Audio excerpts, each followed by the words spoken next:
Hello friends, welcome to paralegal study. BPSC 108 जो हमारा course है, public policy and administration in India, इसके 6 unit हम करेंगे बजटिंग टाइप एंड अप्रोचेस। तो बजटिंग जो है उसमें मीन्स कौन कौन से टाइप होते हैं, बजट के क्या क्या उसमें अप्रोच होती हैं, तो ये बहुत सारी चीज़ें इसमें हैं। तो मैं आपको जो इस यूनिट के बिल्कुल जो नोट्स हैं, तो नोट्स को एज ए आप उसको डेमो के रूप में भी ले सकते हैं। तो नोट्स जो हैं उसके थ्रू हम इस चैप्टर को पढ़ेंगे, ठीक है। तो देखो, ये जो यूनिट्स है इसके बिल्कुल टू द पॉइंट जो नोट्स हैं वो आपको इस तरीके से मिलेंगे। जैसे सिंपल है इंट्रोडक्शन।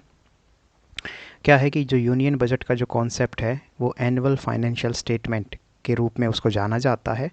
और ये किसके तहत है, तो आर्टिकल जो 112 है हमारा, article 112 of the Indian constitution, उसमें एनुअल फाइनेंशियल स्टेटमेंट की बात की गई है। और इसमें क्या है कि एक डेफिनेट ड्यूरेशन के लिए एक एस्टीमेट लगाया जाता है कि इनकम कितनी आएगी, एक्सपेंडिचर कितना होगा।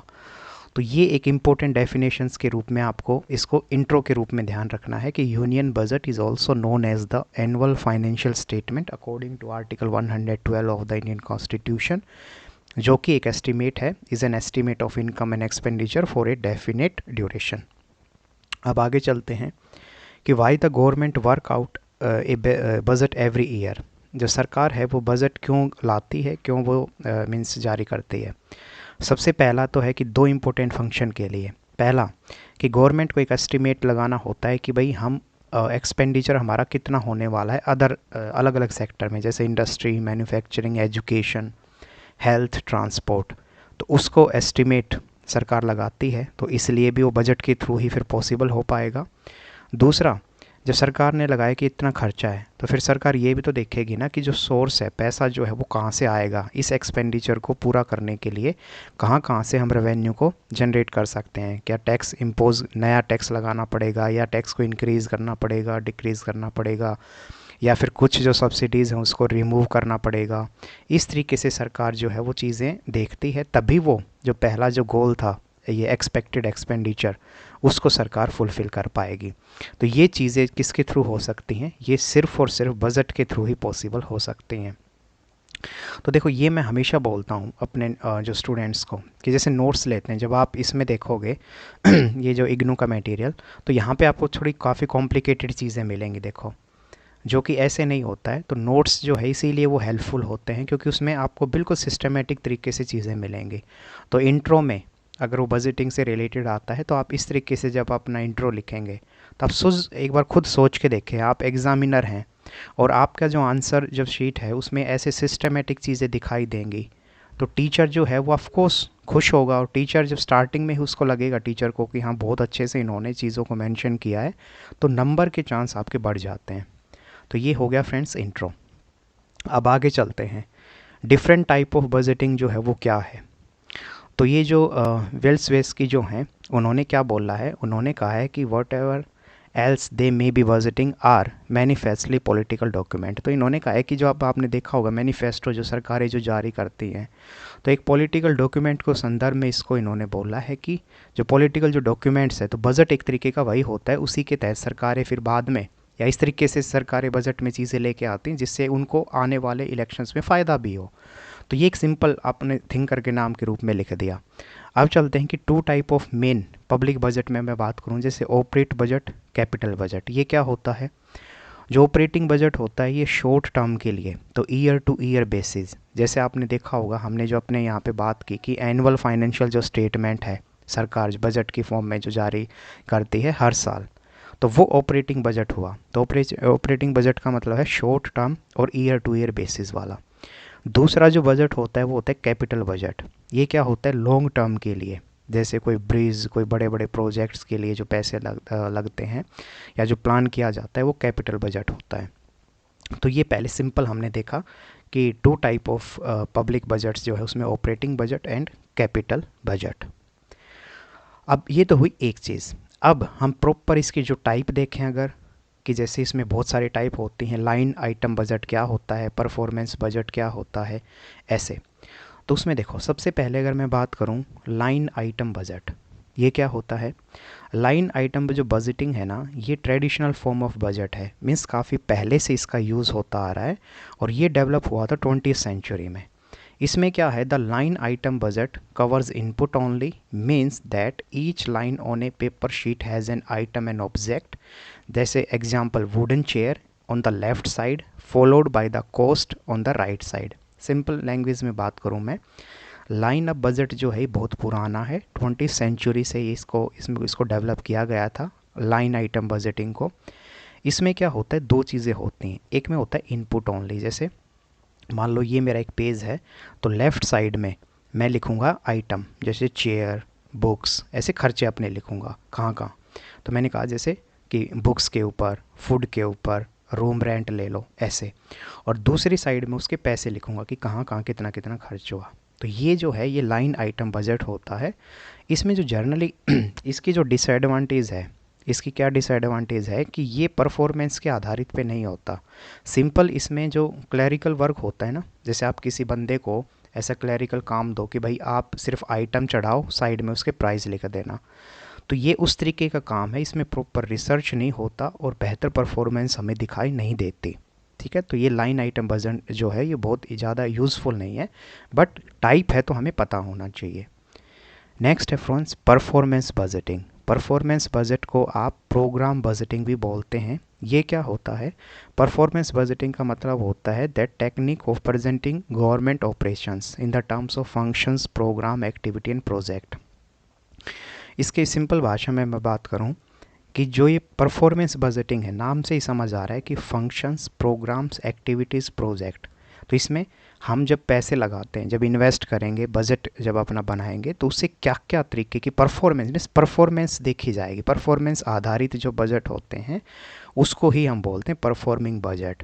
इसमें एक और चीज़ है, यहाँ पे देखोगे ना ध्यान से, कि जो लाइन आइटम जो ऊपर मैंने बताया, लाइन आइटम बजटिंग जो है वो क्लरिकल फॉर्म में दिखाई देता है, लेकिन परफॉर्मेंस जो बजटिंग है वो एक मैनेजर के रूप में। क्यों? क्योंकि मैनेजर जो होगा वो क्या करता है, वो पूरी कंपनी जो है उसके अंडर में, मान लो मैं बात करूं, जो उसको काम दिया गया है, तो उसको हर टीम जो उसका जो मेंबर्स होंगे उसका परफॉर्मेंस देखना, उस हिसाब से फिर उनको सैलरी में आगे इंसेंटिव मिलना, ये सारी चीज़ें आपको पता है मैनेजर के बहुत सारे काम होते हैं।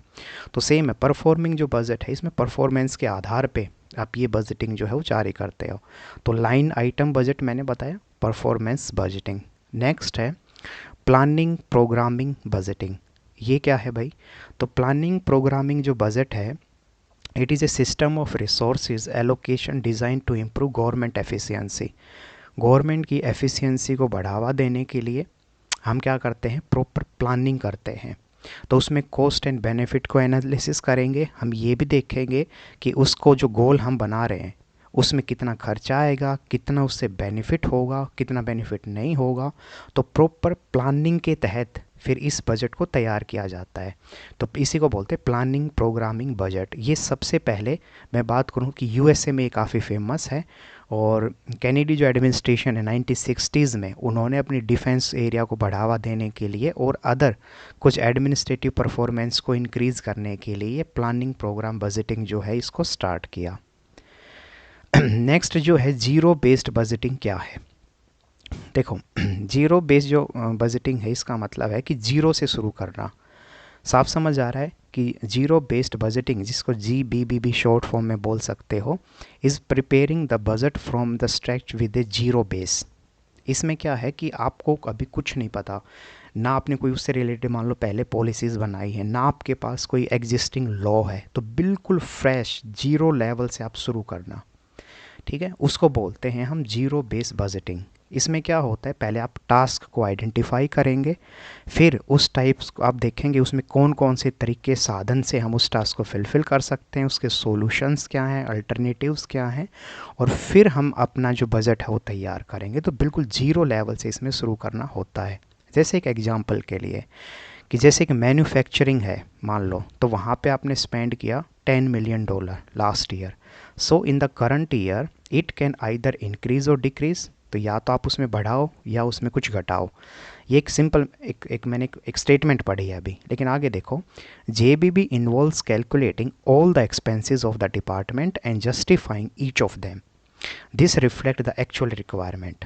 तो इसमें क्या होगा कि जेबीबी जो है इस मेथड के तहत आप क्या करोगे, आप अलग अलग डिपार्टमेंट के एक्सपेंसेस कहाँ पे उसको कितना, मान लो अलग अलग डिपार्टमेंट है तो कितना कितना उस पर खर्चा होगा नहीं होगा, इस तरीके इसके हिसाब से ही आप या तो उसमें इंक्रीज़ करोगे या आप उसमें डिक्रीज़ करोगे। ये हुआ। दूसरा एक और चीज़ यहाँ पे कि इस जीरो बेस्ड बजटिंग का एडवांटेज क्या है। सबसे बड़ा एडवांटेज है एक्यूरेसी और एफिशिएंसी आती है, कोऑर्डिनेशन और कम्युनिकेशन बेहतर होता है, और जो अननेसेसरी जो कुछ एक्टिविटीज़ हैं उसमें रिडक्शन कर सकते हैं हम, और बजट इन्फ्लेशन होता है। ये एडवांटेज है। डिसएडवांटेज में मैं बात करूं तो टाइम कंज्यूमिंग ये काफ़ी है, एक्सपेंसिव हो सकता है, काफ़ी मैन पावर इसमें चाहिए, और इसमें एक्सपर्टाइज जो है उसकी कमी देखने को मिलती है जीरो बजटिंग में। तो ये इसके एडवांटेज, डिसएडवांटेज, डेफिनेशन और एग्जाम्पल, ये सब हमने जीरो बजटिंग का देखा। नेक्स्ट है जेंडर बजटिंग। क्या है, नाम से ही समझ आ रहा है कि जब मान लो आपको जेंडर इश्यूज़ है, इनइक्वालिटीज़ है, कुछ अलग तरीके से जो इश्यूज़ हैं जो जेंडर आधारित हैं, तो उसको रिमूव करने के लिए जो आप बजट जारी करते हो उसको जेंडर बजटिंग बोलते हैं। नेक्स्ट है फ्रेंड्स टारगेट बेस्ड बजटिंग। ये प्रेसिडेंट रोनाल्ड रेगन 1981 में यूएसए के जो प्रेसिडेंट थे उन्होंने इसको इस बजट को स्टार्ट किया था। इसको fixed selling budgeting, top down budgeting या फिर टारगेट बजटिंग भी बोलते हैं। इसमें क्या होता है, इसके तहत when this system under this system when revenue decline the grass root government are mandate by law to balance the book by cutting cost. Simple सी मैं बात करूं, ये कहता है कि जब सरकार के पास रेवेन्यू कम आया ऊपर सेंट्रल गवर्नमेंट के पास, तो वो नीचे लेवल ग्रास रूट गवर्नमेंट जो है, जैसे अपने यहाँ पे पंचायतें ले लो, म्यूनसिपाल्टीज़ ले लो, उनको सरकारें कहेगी कि आप अपना जो खर्चा है उसको कम करिए थोड़ा, ठीक है, ताकि हमारा जो ऊपर से रेवेन्यू आया है तो सरकार के ऊपर ज़्यादा लोड ना पड़े। तो ये है टारगेट बेस्ड बजटिंग। अब ध्यान रखें इसमें, और ये शॉर्ट टर्म के लिए ऐसा बोला जाता है उनको कि शॉर्ट टर्म के लिए आप अपनी जो कटिंग कॉस्ट जो है उसको कट कर दीजिए, ठीक है। और ये किसने, मैंने कहा किसने स्टार्ट किया था, तो रोनाल्ड रेगन ने स्टार्ट किया था। टॉप डाउन बजटिंग है क्योंकि ऊपर सेंट्रल गवर्नमेंट के पास पैसा कम आया तो वो नीचे ग्रास रूट लेवल को बोलते हैं कि आप ऐसे ऐसे कुछ कॉस्ट जो है उसको कट कर दीजिए ताकि जो सरकार के ऊपर खर्चा जो एक्स्ट्रा बोझ ना पड़े। नेक्स्ट है फ्रेंड्स अप्रोच। तो ये अच्छा वापस चलते हैं, तो देखो सारा इजी फॉर्म में आपका हो गया अब कि ये जो है बजटिंग में line item budget, performance budget, planning programme budgeting, zero based budgeting, gender budgeting, target based budgeting. अब चलते हैं अप्रोचेज़ के बारे में अगर मैं बात करूं तो इसमें देखो सबसे पहली जो इन अप्रोच है वो है इंक्रीमेंटल बजटिंग अप्रोच। ये क्या कहती है, ये कहता है कि आपने जो पहले मान लो आपने कोई कानून बनाया था, कोई एक्ट बनाया था, कोई रूल्स रेगुलेशंस थे, उसको कम्प्लीटली चेंज करने के बजाय कुछ स्मॉल मार्जिनल चेंज आप उसमें कर दीजिए, तो इसको बोलते हैं इंक्रीमेंटल बजटिंग। तो जैसे in other words incremental budgeting, the current budget is used as a base. तो मान लो जो बजट चल रहा है अभी उसको वो बेस मानते हैं और कुछ उसमें हल्का फुल्का ऐड करेंगे, कुछ उसमें सब्ट्रैक्ट करेंगे अकॉर्डिंग टू द नीड, ठीक है। तो इसका मतलब आप इसमें बिल्कुल शुरू से बजट नहीं बनाते हो, इसमें आप पुराने ही बजट में उसमें जो आपने खर्चे या जो भी एक्सपेंडिचर आपने जो पैसे जो एलोकेट किए थे तो उसमें या तो वो बढ़ा देंगे या उसमें से कुछ खर्चा कम कर देंगे। तो इंक्रीमेंट मतलब पूरा चेंज ना करके स्मॉल जो मार्जिनल चेंज है वो आप करंट बजट में करते हो, इसको बोलते हैं incremental approach of the budgeting. इसके कुछ एडवांटेज हैं, ईजी इम्प्लीकेशन हो जाता है, स्टेबिलिटी के लिए बढ़िया है, ऑपरेशनल बढ़िया होता है और अच्छा खासा इम्पैक्ट पॉजिटिव आता है। लेकिन इसका जो नुकसान है वो ये है कि एक तो ये जो बजट है ये बजटरी स्लैक है, स्लैक का मतलब लूज उसको बोल सकते हो, इनएक्टिव है, लेथार्जिक है। क्यों, क्योंकि आप जो पुराने बजट को ही उसमें चेंज करने की बजाय, तो एक एग्जांपल से समझो, जैसे टैक्स से रिलेटेड मान लो आपने कोई उसमें पॉलिसीज़ इंक्रीमेंटल अप्रोच अपनाई तो टैक्स में थोड़े बहुत चेंज कर दिए, लेकिन मान लो जो मूल फंडामेंटल जो रूट जो प्रॉब्लम्स थी हमारे टैक्सेशन सिस्टम में उसको तो आपने ठीक नहीं किया। तो इसीलिए कहते हैं कि ये जो बजटिंग है ये लूज़ है, इनएक्टिव है या फिर स्लैक इसको बोल दो। दूसरा, इससे पोटेंशियल जो ग्रोथ है वो हैम्पर होती है। क्योंकि मैंने बताया ना, आप थोड़े समय के लिए तो ठीक है उस पर मरहम पट्टी कर दोगे, लेकिन रूट जब तक आप बीमारी को जड़ से ख़त्म नहीं करोगे ना, तब तक वो प्रॉब्लम, वो बीमारी आगे चल के फिर से आपको नुकसान कर सकती है। तो वैसा ही है ये, कि थोड़े टाइम के लिए स्टेबिलिटी भी आएगी, इम्पैक्ट भी अच्छा देखने को मिलेगा, लेकिन लॉन्ग टर्म में पोटेंशियल ग्रोथ उससे ये उसको हैम्पर होती है, उसमें नुकसान होता है। इसके अलावा ये थोड़ा अनरियल भी है, और इसमें प्रॉपर क्योंकि रिसर्च और बहुत सारी चीज़ें, नए चीज़ों को इसमें इम्प्लीमेंट करने का स्कोप ही नहीं होता, क्योंकि पुरानी चीज़ों में ही आप थोड़ा बहुत चेंज कर रहे हो। तो ये कुछ इसके एडवांटेज हैं जो आप ध्यान रखें, ठीक है, और आप अपने आंसर्स में ऐसे इसको लिख सकते हैं। नेक्स्ट है रैशनल अप्रोच ऑफ बजटिंग। क्या है? इसके तहत जब आप बजट बनाओगे तो आप रैशनल, इसका मतलब पूरा आप उसको एक जो कोई स्टेटमेंट बना रहे हो उसको जस्टिफाई करोगे, अपनी नीड्स एंड अपनी प्रायोरिटीज़ जो उसको सेट करोगे, और बिल्कुल फ्रेश लुक दे के आप अपना बजट तैयार करोगे, और प्रॉपर रैशनल एंड साइंटिफिक होगा ये, है ना। इसका मतलब साफ है, जैसे प्रॉपर हम कहते हैं 2+2=4, तो प्रॉपर मैथमेटिक्स की तरह इसमें रैशनैलिटी होगी, साइंटिफिक ये तरीका होगा, उस आधार पे आप इसको यूज़ करोगे। ये है rational approach of the budgeting. इसमें अगर मैं बात करूँ, थोड़ी सी कुछ लोग कमी ये कहते हैं कि जब बजट आप तैयार करते हो तो आपको बहुत सारे लोगों का बैकग्राउंड, सोशल इश्यूज, आपको इकोनॉमिक, बहुत सारी चीज़ें देखनी पड़ती हैं, तो ये रैशनैलिटी अप्रोच बहुत ज़्यादा फ़ायदेमंद नहीं होता, specially country like India. But फिर भी मैंने आपको एक बताया, आपको पता होना चाहिए कि ये रैशनल अप्रोच ऑफ बजटिंग क्या होती है। पब्लिक एडमिनिस्ट्रेटिव जो एडमिनिस्ट्रेशन पर्सपेक्टिव, ये क्या है? इसमें जो है, इसमें ये काफ़ी एफिशिएंसी, सोशल इक्वालिटी को प्रमोट करने वाला, फेयरनेस, ये बेस्ट है। क्यों? क्योंकि हमारे यहाँ पे जो ग्राउंड लेवल पे जो कोई एडमिनिस्ट्रेशन है, गवर्नमेंट बॉडीज़ हैं, लीडर हैं, और जो सेल्फ हेल्प ग्रुप हैं, और जैसे अदर जो प्रेशर ग्रुप्स हैं, उन सब को पता होता है कि हमारे यहाँ पे एक्चुअल में प्रॉब्लम क्या है, और क्या उसके लिए सॉल्यूशंस हो सकते हैं। इन सब चीज़ों को ध्यान में रखते हुए पब्लिक एडमिनिस्ट्रेशन जो पर्सपेक्टिव है, इसका मतलब जो गवर्नमेंट जो बॉडीज़ हैं, गवर्नमेंट जो ब्यूरोक्रेसी है, जो लीडर्स हैं और जो ग्रुप हैं, तो वो एनालिसिस करते हैं, उसके आधार पे फिर वो बजट के लिए प्रोविजंस जो हैं या बात करते हैं। और हमारे यहाँ पे होता भी, हमारे यहाँ पे अगर मैं बात करूँ इन दोनों में से, जो ऊपर मैंने बताया, इंक्रीमेंटल बजट और रैशनल अप्रोच की बजाय पब्लिक एडमिनिस्ट्रेटिव जो पर्सपेक्टिव ऑफ बजटिंग है, इसको ज़्यादा ध्यान में रखा जाता है, ठीक है। क्योंकि इंडिया जो है वो काफ़ी मीन्स डेवलप ना होके हम डेवलपिंग नेशन है, तो वेलफेयर प्रोग्राम्स भी हमें बहुत कुछ चलाने होते हैं, और वैसे भी सोसाइटीज़ में बहुत सारी प्रॉब्लम है इंडिया में। तो ये वेरियस जो अप्रोच है उसकी मैंने आपको बात करी, और उससे ऊपर मैंने आपको बताया डिफरेंट टाइप ऑफ बजटिंग। तो बहुत ही इजी फॉर्म में ये देखो नोट्स हैं, और एज ए डेमो के रूप में, कि जो जिनके पास नोट्स नहीं है तो वो आप इसके थ्रू देख सकते हैं कि ये आपके नोट्स जो हैं वो कितना हेल्पफुल हो सकते हैं, ठीक है। तो ये है friends, thank you so much, खूब सारी मेहनत करें, और जब को आपको नोट्स चाहिए तो आप मुझे मैसेज कर सकते हैं। Thank you so much.